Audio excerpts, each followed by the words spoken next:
Assalamu alaikum, my very dear students of grade 2. I hope you all are fine. Last time we have discussed about the what does air contain कि हवा में कौन कौन सी चीज़ें मौजूद होती हैं.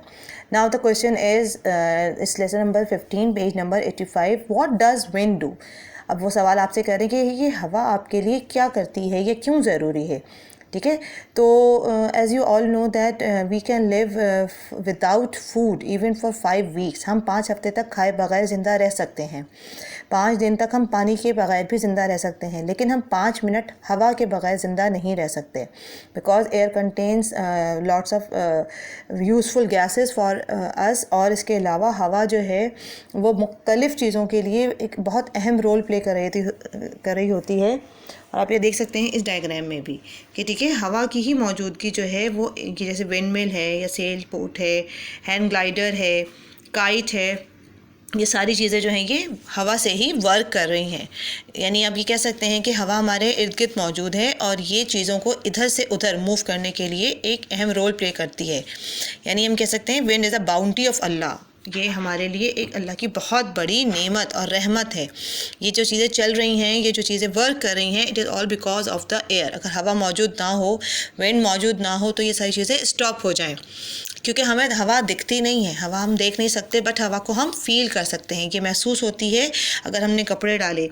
अब जैसे अगर यहाँ पे मौजूद हैं मुख्तलिफ एग्जाम्पल्स, यहाँ पे कपड़ों की भी एग्जाम्पल्स दी हुई कि हवा की मौजूदगी में ये कपड़े जो हैं वो मूव हो रहे हैं और कुछ देर के बाद हवा की वजह से और धूप की वजह से ये कपड़े सूख जाते हैं. या इवन अगर रात में है तो रात में सूरज तो नहीं है, लेकिन हवा की वजह से ये कपड़े ड्राई हो जाते हैं. इसी तरह से विंडमिल जो है ये विंड को की वजह से ही वर्क कर रही होती है. यहाँ कश्तियाँ मौजूद हैं जो पानी में, वो अगर हवा की डायरेक्शन जहाँ होती है उसी डायरेक्शन में मूव कर रही होती है. हवा की वजह से ही काइट की भी की फ़्लाइट जो है वो पॉसिबल है.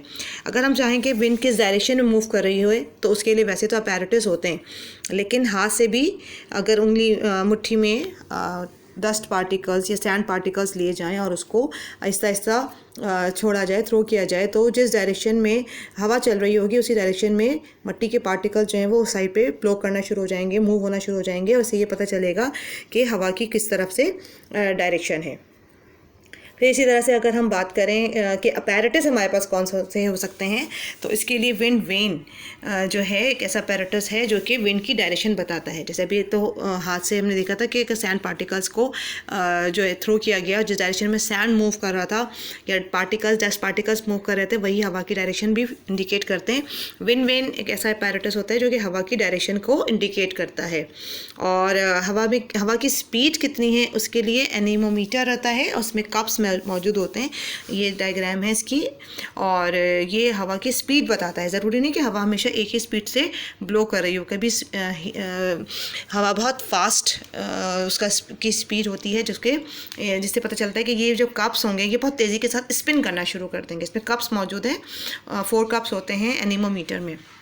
और अगर बस स्लोली मूव कर रहे होते हैं कप्स, तो इसका मतलब है कि इस वक्त हवा की स्पीड बहुत स्लो है.